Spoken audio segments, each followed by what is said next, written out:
Hey everyone, it's EJ. Welcome to video 7 of our Light Tackle Seminar series.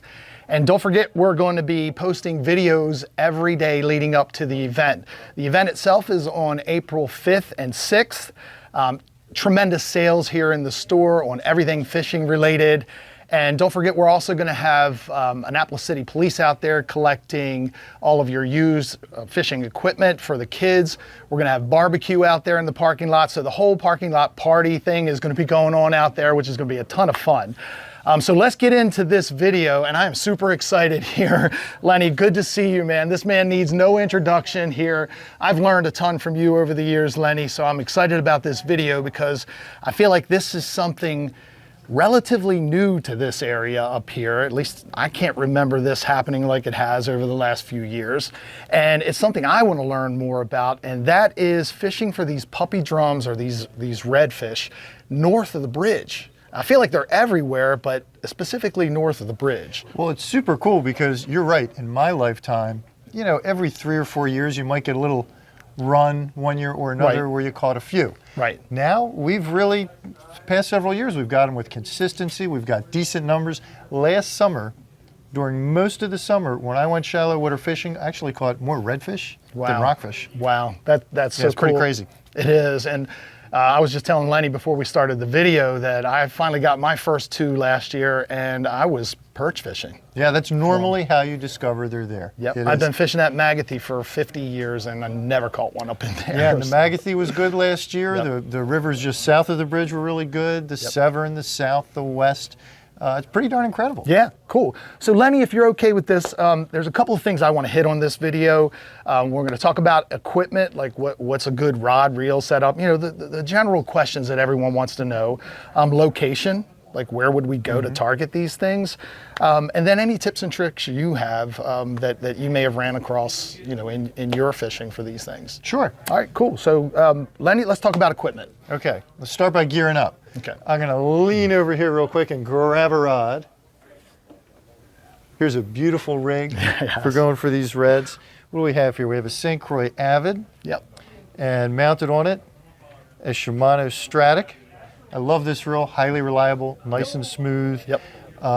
The critical thing you really want to look for in the rod is to have a really light tip. Okay. And you'll understand why in a minute when we talk about what we're going to throw.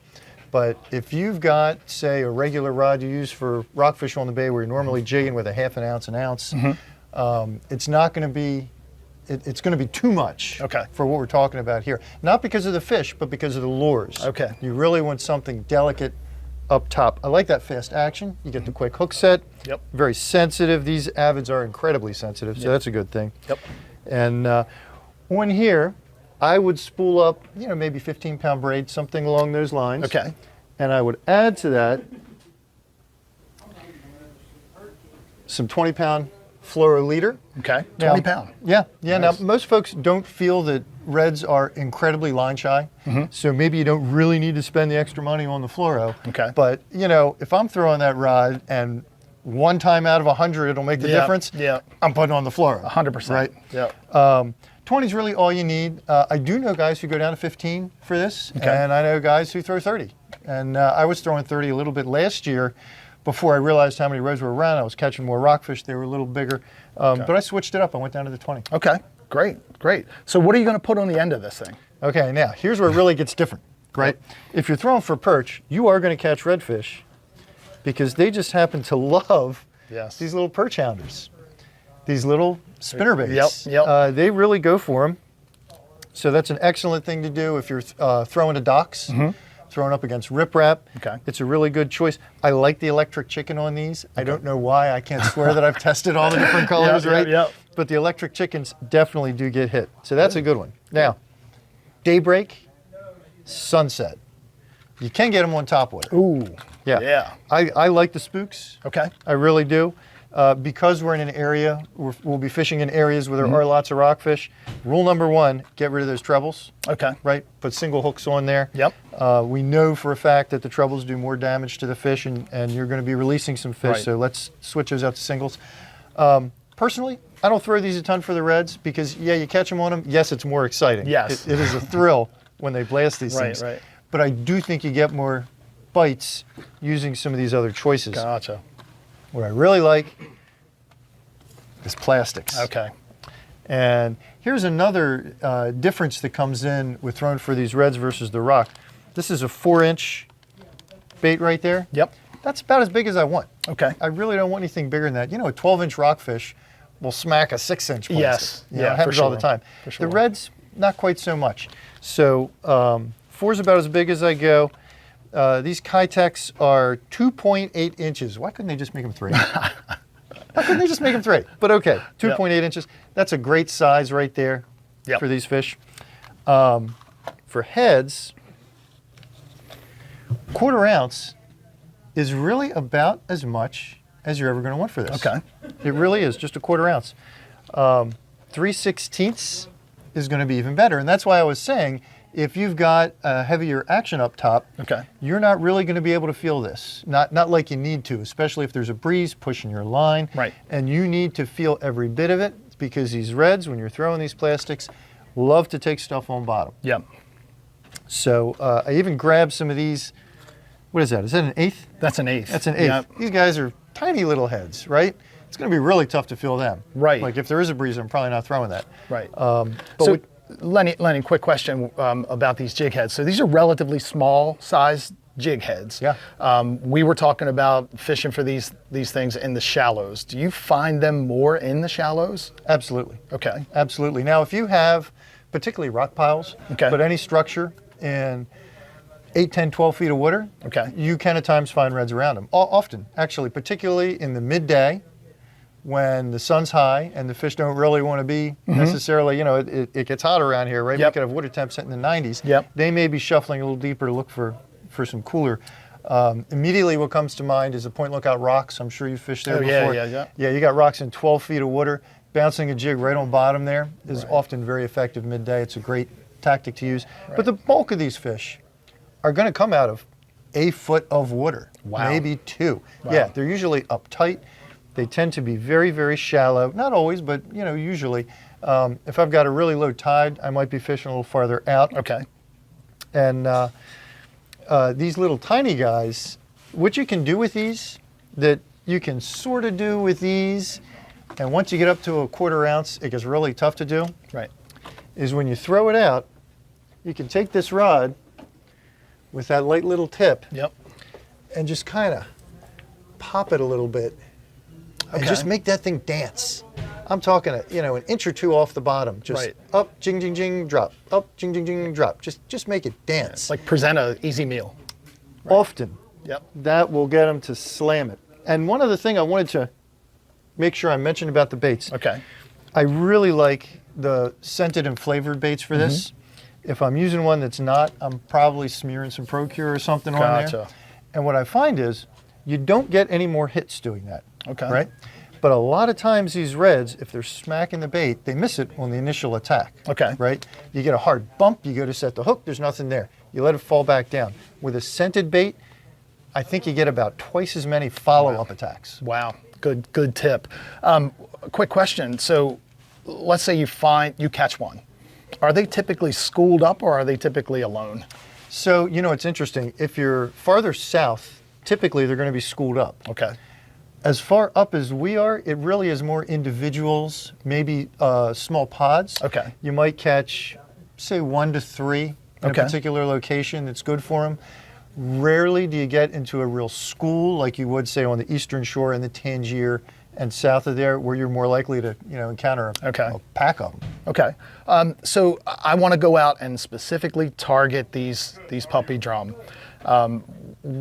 You mentioned some structure. You mentioned the rocks. I accidentally caught mine throwing up against a pier because I was perch fishing. What other tips could you have for someone up here? I mean, I think this is a great fishery for like kayaks and things like that, since it's so shallow. But what other tips would you have for people to look for? And are we tide specific like we are with most of the other things? Is the tide running? Is it not? Those sort of things. Can you touch on that? Yeah, totally tide specific. Generally speaking, you're going to do best in the shallows when you have an incoming or high water that's beginning to fall.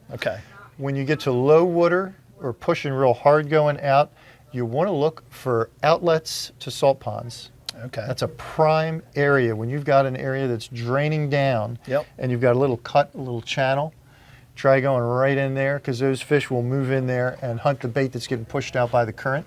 Right. I love piers. Yep. Right? The older and more broken down they look, generally speaking, the better they are. Wow. You know, not a Wow. hard rule, but just commonly speaking. Right. Particularly if you've got just a totally wrecked old pier with boards going in every direction, they love that stuff. Yep. I like riprap for the redfish in the Yep. shallows. You know what I really like? What? I really like when I've got a rip-up shoreline Yep. with a busted down old pier sticking Oh, off of nice, it. nice. You get them both, right? Yeah, that's excellent. So I go out there, I try these lures. It's a rough day. I want to try something different. Can I use live bait to target them? You can. And what would you use? That's a really tough question, EJ, because you know what? I don't really do it. I'm gotcha. usually throwing this stuff. Now, we know that they love to eat shrimp. Okay. We also know that shrimp have been pushing up the bay farther and farther in recent years than they ever before.